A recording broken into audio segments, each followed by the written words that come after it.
Welcome to the Middlesex Chamber today. My name is John Guerin, and it is a pleasure to be with you once again as we talk about the Middlesex County Chamber of Commerce, its many activities, divisions, councils, etc., etc.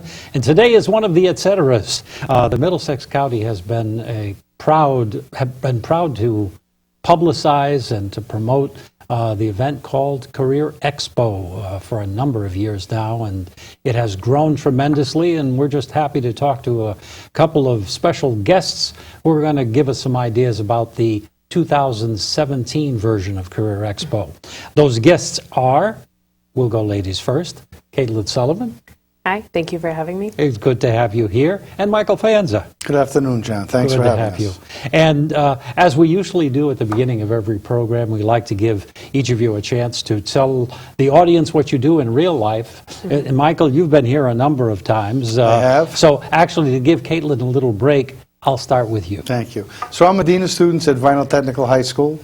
Got involved some 12 years ago with the Middlesex Consortium through the Biz Ed Committee at the Chamber.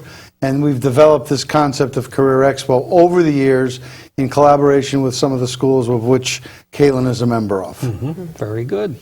And Caitlin, your position, and how did you get involved with the Expo? I actually have worked as a school counselor in 2 of the 7 districts that are represented in the consortium, the Middlesex Consortium of schools that works kind of parallel with the Middlesex Chamber. And fortunately, that was definitely an added bonus when I switched schools, that I was going to maintain that piece, because it is, to me, I feel a very important part of working in smaller districts that are not necessarily able to run a lot of large-scale events on their own, and the consortium provides that opportunity, and this Career Expo being one of those pieces. And this is my 10th year being a part of the Expo. Ah, very good. All right. And currently you are at? East Hampton High School. Very good. Yes. Very good. Thank you. And again, talking about the Expo, why don't we first of all put on the table where and when? It is at Wesleyan, at the Freeman Athletic Center, the ice rink in their complex, on the floor where generally hockey is played, but that is why it's usually the 4th week of April. Hockey season's over, the floor is available, and we need that floor space because this event has grown from some 400 or 500 kids to over 1,300 kids, and you need that space to rotate those schools through it. So again, it's always the 4th April, the 4th Thursday of every April at the ice rink at Wesleyan for those member schools. And this year that falls on the 27th, as we don't have a calendar directly in front of us, but we're all pretty sure of that. Correct. So, now, Career Expo, for somebody who has never seen one of these programs, has never been there. Caitlin, you've been involved for 10 years, so I'm going to turn to you first on this one. What can a person age 15, 16, which is pretty much what we're talking, sophomores, is the target audience for this. If they've never been there, what are they going to see when they walk through the door, and what kind of a day are they likely to expect? Well, each school has about an hour to an hour and 10 minutes to kind of peruse as Mike said, the rink, and it's very organized. Speaking about when they first walk in, kind of trying to give a picture from coming in from up above, you can see that everything is color coded, from like the balloons that mark the beginning and the end of each cluster, because each cluster has a color that coincides with it. And so they're organized, and then on top of having the balloons at the beginning and the end, but one of the first things you see is also every table has color coded tablecloths and signs.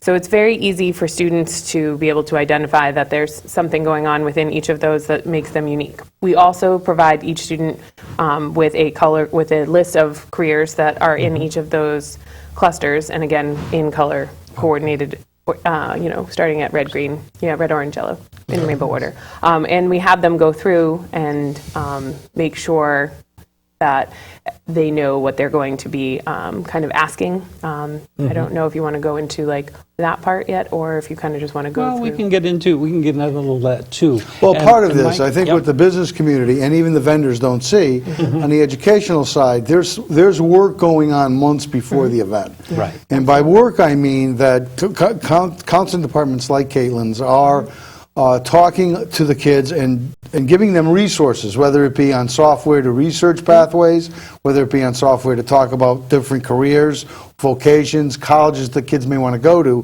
Part of this event is for kids to ask questions of not only vendors at the career fair, but some colleges that are represented as to, what should I be doing now, next year as a junior, and in my following year to get ready if I want to become a veterinarian, if I want to go into pediatrics, if I'd like to go into auto mechanic repair, if I want to be a teacher. So those vendors, and you have to be a special person with those vendors to talk to kids about, here's the attributes you need to have as a human being. You have to be able to be social if you're going into this career. You have to be able to know and understand and focus on academics if you're going into this career. If you're not a school type of guy and you like to work with your hands, you have to be able to do this to go into that career. Now, all of that is reinforced back at the schools, either through the guidance department. All schools in the consortium run it differently, how they present that material. And then there are different pass-out sheets that each school is responsible to give to their students. So the students have some time to either digest, to read over the material if they have questions, that they then can ask at that point. So by the time they get there, they understand what the expectation is. As well as getting a passport. Kids are required, and again, the business community doesn't know this, but you are required to identify and visit at least 3 vendors or 3 booths that talk about the career and the aspirations in that career. As well as that, we have what's called the mock interview piece, which which is expanding this year, and I'll let Caitlin explain the mock interviews. Oh, good. All right. Yes, so in addition to the preparations that we do ahead of time, prepping them for the type of questions that they're going to ask, and in addition, the three careers we ask them to identify on the passport are really just their top 3 at the end. We ask them to visit 8 to 10 and give us feedback. So before each student gets off the bus when they return to school, there's the feedback forms that we get on the 8 to 10 careers they visited, and then we get their passport with their top 3. And from within that top 3, we ask them for 3 specific things that they learned about their top 3 careers. So those 2 pieces are kind of tickets off the bus. In addition to prepping them to know what questions to ask in those pieces, we also identify, when we started the interview process, what was it, 4 years ago maybe? Correct. We really kind of had a couple per school. I think we started with somewhere between 2 and 4 interview spots per school. And then we have grown it to be more, opened up last year to being 8 interview slots per school. So within that hour that your school is at the Expo, usually we try to either have your interviews be right at the very beginning of your arrival or very close to the end, so that they have wrapped up down in visiting in the Expo. And we really make sure that our students are prepped. We talk about how to dress at the interview process. We talk about kind of making good eye contact and making sure you introduce yourself and shake hands, and we have all the protocol kind of written down. We also give them sample questions for them to sort of prep. We kind of talk to them about what an interview question, how it might start, and how to kind of do some of those open-ended questions and things that maybe our 15 or 16-year-old sophomores are not always 100% comfortable with. And then when we get to the Expo, there are bus greeters that go onto each bus and kind of make sure that they go over a script sort of to make sure everybody is comfortable with the layout of, as they're walking around, how to identify what clusters are where, and make sure that everybody has their folder and their handouts, and make sure we review those. So that takes us a few minutes. And then we take aside those students who are going to be interviewing, and we bring them there's a room right on the first level as soon as you walk in, and it's easy, and there are people there from Eversource, and they are phenomenal. They're just really great with our kids and have been very open to being, very clear in kind of the review afterwards. They do the interview, and then they have a rubric where they are able to provide those students that did do the interviews with feedback, and have very open, good communication. And, we kind of, schools pick a variety of students in that 8 that they select, trying to make sure that you have some that are maybe more definite heading down the work path, some that are kind of in that I'm not sure, and then maybe some that really could kind of just use that confidence boost, and whether it's for college interviews first or job and those kinds of things as well. And the people doing those interviews, John, just so your audience understands, are business people that they're real people in an HR department. Caitlin mentioned Eversource was one of our sponsors. Pratt & Whitney is a sponsor. The consortium is a co-sponsor with the chamber, but then we have some individual business owners that come in and do help out with the mock interview. I think Lori Pendleton has anywhere from, I mean, Liberty Bank of themselves brings 4 people just for the interview. So there's a team of 12 to 13 adults cycling through, again, from the business community, and the kids don't know who they are. It's a random selection. You go into the room, you're assigned an interviewer. So it's just like in the business world, and so they understand, and it's just like an HR department interviewing you, expecting, you know, what it is, how you're dressing, the eye contact you speak, the whole employability skill package. Wonderful. But we do get, from both the career fair and the mock interview piece, one of the things all the schools do upon exit is there's an evaluation sheet where we ask students, what did you like, what didn't you like? And that's where we sometimes will gather our venue for next year. In other words, some careers in demand that we wouldn't have thought of. On the other hand, most kids to a T will say they like the idea at an early age, being a sophomore. And in our day, it was probably earlier, but because they don't have a resume, they don't know what a cover letter is. They don't know, and we understand that in the consortium. I think sometimes the business community, even though we go over it, it's a refined process with these kids. So it's a good introduction for those kids to start to learn which pathways, because as soon as they get back on the bus, as Caitlin says, we then start directing them as to what they have to do to get some things done. Well, I've got to say that in the years that we've been doing this and talking about the Career Expo and how it has grown, going back to that very first year, we've seen it just explode. And I'm wondering, with people who are listening to what we're talking about today, saying, is my child have an opportunity to be involved in that? Who's involved in the consortium at this point? East Hampton, Portland, Middletown. Haddam just joined, Middletown, Coggin-Chog Valley. Cromwell. Yep. And We're missing, we said Valley. There's 7 consortium schools. that was 7. That was Good. 7. Okay. Excellent. Because, I mean, you know, again, it has, the numbers have, is it because of interest? I'm sure it's the explosion of numbers isn't just because of increased population of sophomores. No, as a matter of fact, there's a decrease in population of sophomores. Okay. And yet we've seen the event itself and the number of students who are attending. So how does a student decide to get involved? I mean, is it a student choice? Is it a guidance department choice? It is, except I do want to say that part of success breeds success. I think kids talk to other kids about, you know, this is not just a dog and pony show. It becomes serious. There are vendors asking questions. You can ask questions as a student to that vendor or to that sponsor. It's an event where you're going to see other students in your surrounding communities at that same event. There's also a push in the schools for kids to become aware. There's mandates in some of them as to what you have to do as a student now as you go through your career pathway choice. So that's part of what may be a package deal where you're going to have to go to a career fair, do a student job shadow, do an internship, there's some sort of requirement, as well as I think most kids volunteer because it's new to them. Some of them, it's actually, and this is rare, but it is, a kid knows in his sophomore year maybe what pathway he wants to go. He's not sure of the lattices or the ladders involved in that pathway. I mean, he may or she may want to be a doctor, but once they start to research the pathway, you know what, maybe being a nurse is just as well. Maybe I don't want to go that extra 4 years of college. Maybe I don't have the compassion I would need. Maybe I don't have the intestinal, whatever the reason. Some kids actually know early on what it is they think they want to do.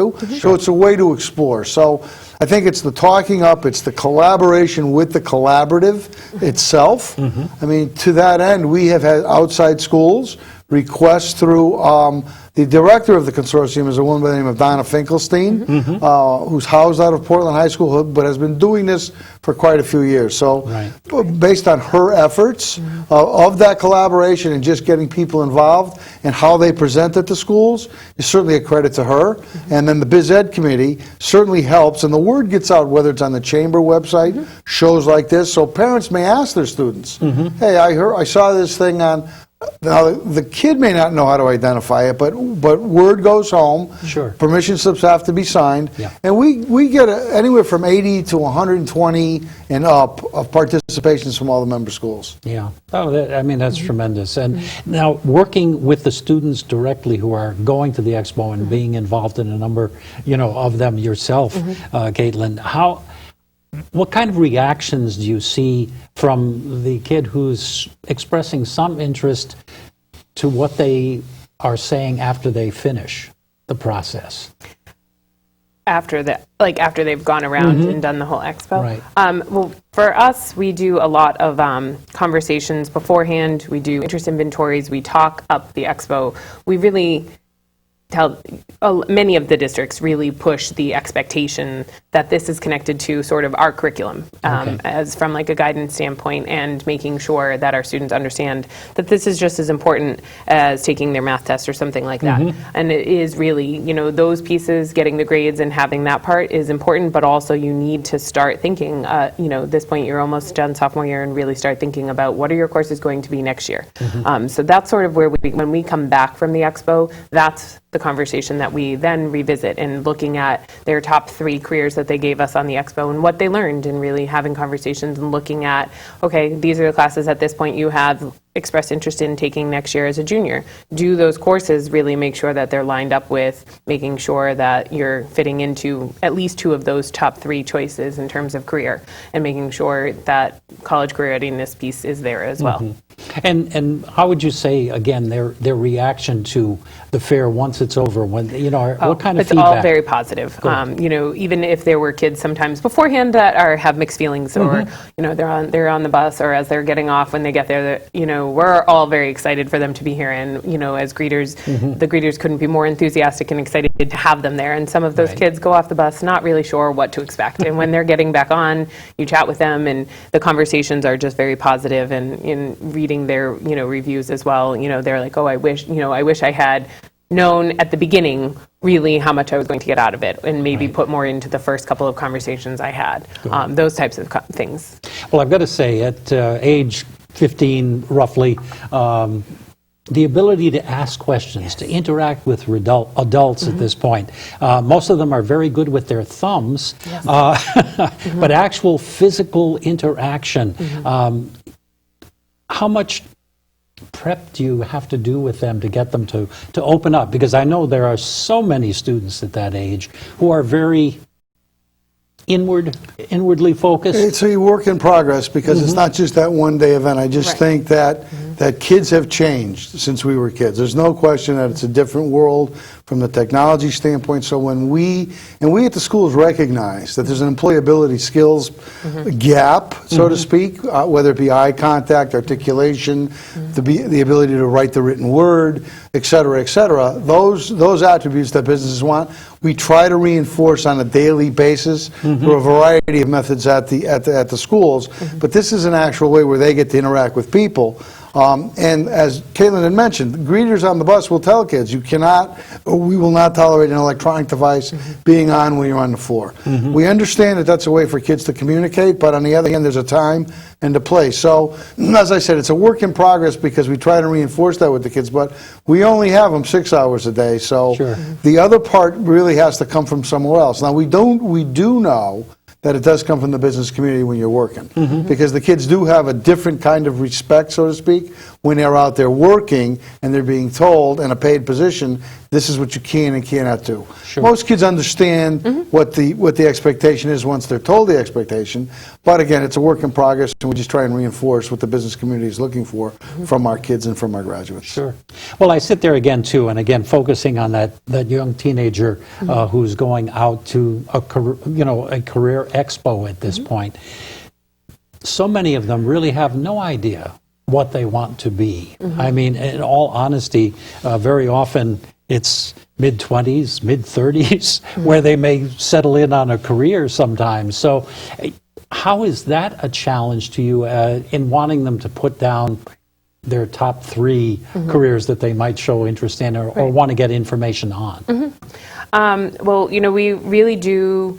We want them to get the most out of this experience, but we also make sure that they know that it's okay not to know what they want, and that this is truly that exploratory piece. And again, that's sort of why we asked them to visit 8 to 10 in that hour. And that's very feasible for them to be able to do and have conversations introducing themselves. But from that, what we want them to understand is then we're taking that forward to junior year and again looking at their courses, and then when junior year we start to talk about colleges and things like that and having conversations that are very real and making sure that they understand that we want to make sure that we find the right fit for them that has multiple options and that we're not pigeonholing them into one specific major, and so trying to make them have that comfort level of identifying more the right school and the right fit for them in that respect, but also knowing that there is flexibility and that not only might more than 50% of them change their mind in their junior year or their senior year in terms of majors, but then on top of that, there's the 50% of freshmen that change their major in their freshman year of college. So there's pieces of things in making sure that they know that there's always flexibility. We want to make sure that you become employable, that you become educated, that you have the skills that will be able to lead you from one position to another or one career to another, but not necessarily thinking at 15 or 16 or even 17 that they're committed to one thing for the next 35 years. Oh, right. And part of this event is a gatekeeping event that's the initial process for that 10th grader to understand this is a place where I ask questions. I can ask a variety. This is a place where I can change my mind. But they start to learn when they get back that this was an eye-opener to some of them. So maybe I'm going to take an aptitude test to see what I'm good at. Maybe I'm going to talk to my guidance counselor or one of my favorite teachers about, I didn't realize how much was involved in becoming a veterinarian. I didn't understand wanting to be an engineer, how much math I needed. So it's part of a process that wants to make the kids aware that there are people, not just the schools out there, that will help them. Because a lot of these sponsors act as mentors and offer job shadows to the kids, offer internships to the kids at a later point. This, again, is a building block for the schools. Each school may have other activities in their junior year, and I'm sure they do. This is just the initial one for a kid to start doing some exploratory stuff and at least engaging in a discussion with somebody other than a school official to find out that what we're reinforcing back at the ranch is in fact true. Very good. And the proof in the pudding for us is if you do this long enough, we start to see kids at the career fair that are actually now presenters, are actually sponsors, that are working for a Jackson Chevrolet in the mechanic department, who are working at Liberty Bank as a teller or a mid-manager, who now are part of a team that come in and do those same presentations when they were a 10th grader in East Hampton. So the more years you do it, the more kids you start to see come back to this. So to me, it does have an effect. How it's communicated to your initial question? Sure. Not sure, but it's out there. Yeah. Well, actually, I'm glad you anticipated one of my next questions, which was, with a number of years behind us now with Career Expo, people who might be coming back. So that was interesting. That was interesting to hear. And the number of vendor opportunities, the number of career opportunities that they will have to look at. Maybe we should talk about that a little bit more. Again, I know you mentioned that at the beginning, Caitlin, but what kind of a range are we looking at as far as career opportunities that they can get information on? Typically anywhere between 100 and 115 different vendors will be present that day and talking about very different careers. And we always welcome more, and certainly, we want to make sure that we're able to fill those gaps. And certainly, I think it's important for anybody who might be interested in possibly trying this out to just contact the chamber and give it a shot for 1 year and see how it works. Because most of the time, those people who do kind of be brave and sign up for 1 year find themselves really enjoying it and engaged in that conversations with those students and coming back. And so, well, I've got to say, too, with the sponsorships for the Career Expo, Pratt and now Eversource, but formerly Northeast, have been involved from the very beginning, and they have expressed tremendous support. Well, and Wesleyan as well, who is not a sponsor in the main sense of the word, but is in fact provides their facilities to the consortium, which we couldn't do without, because you're not going to fit in Middlesex County the venue that big with that kind of open space to accommodate. Again, we anticipate another 1,300 kids this year. Oh, that's coming fantastic. Through. That really is. Believe it or not, we're down to about the last 3 to 4 minutes of our program. It does go by very quickly when we have so much to talk about, and I'm glad we do. This is a marvelous event. Looking at the numbers of kids who are coming in, you were mentioning, Caitlin, at the beginning that they have a little over an hour actual time Yep. at the Expo itself. How does that scheduling work for bringing in the buses in the different schools, and who's on at the opening and noon and the end of the event? Each member of our committee, kind of a lot of the school side, has different roles that we play. And so we have usually 4 bus greeters, because typically that's, usually the max for buses that might arrive at one time. Okay. And we really try to, the timing is very, we have a very strict schedule. critical. And it's very important that everybody arrives on time and picks up on time. Right. And Especially with the fire marshal in the building. Yeah. I would think, yes. Yes, that's definitely a piece of making this flow smoothly. But after having been a part of this for 10 years, we know what we need to do and kind of have those conversations. And if this, if they're missing one student that hasn't come back up yet, then okay, we move that one bus down and let the other ones leave. And we've really kind of, I feel like, had an opportunity in 10 or 11 years to iron out a lot of the kinks and know exactly what to do. And we really do just sort of roll with the punches and kind of go with what we need to. But timing is critical in terms of the arrival and dismissal of students. And we do ask the schools to tell them to arrive to sit on the bleachers 5 minutes before their buses will actually come, so that chaperones can do head counts and try to smooth that process in terms of being able to exit and get on the bus on time. But yeah, when you're dealing with that Yep. number of people, that number of young people, it does take a great deal of Well, coordination. the kids are lucky in People. this sense. We've capacity built this, and when you do it long enough, you start to just improve on those processes that we had concerns or issues with. Yep. Very good, very good. Well, I would like to thank both of you as we're getting down to about the last minute here.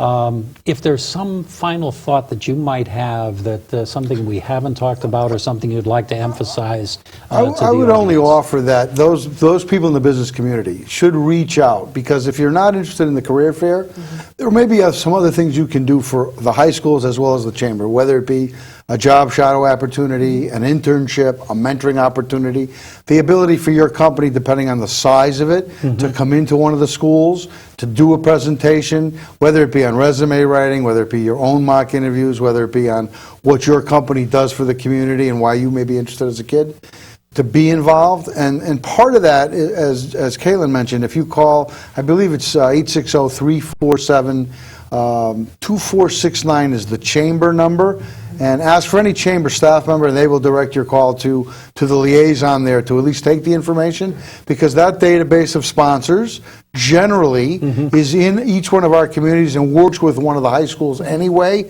doing these presentations. So it's not a closed entity. We prefer chamber members, but if anybody outside the chamber is interested, that would be, the Middlesex County Chamber would be the place to go. Very good. Absolutely. And in about 15 seconds, any thoughts on your part, Caitlin? Nope. I just thank you for having us today. And, again, it's a really great experience to be a part of. Wonderful. Well, for the Middlesex County Chamber of Commerce, for Caitlin Sullivan from East Hampton Guidance Department, Mike Fienza, Dean of Students at Vinyl Technical Institute School. This is John Guerin saying thank you for having been with us. Hope you, our sophomores out there, get to the Career Expo in 2017. If you're not yet a sophomore, plan on it in the future. Thank you and good night.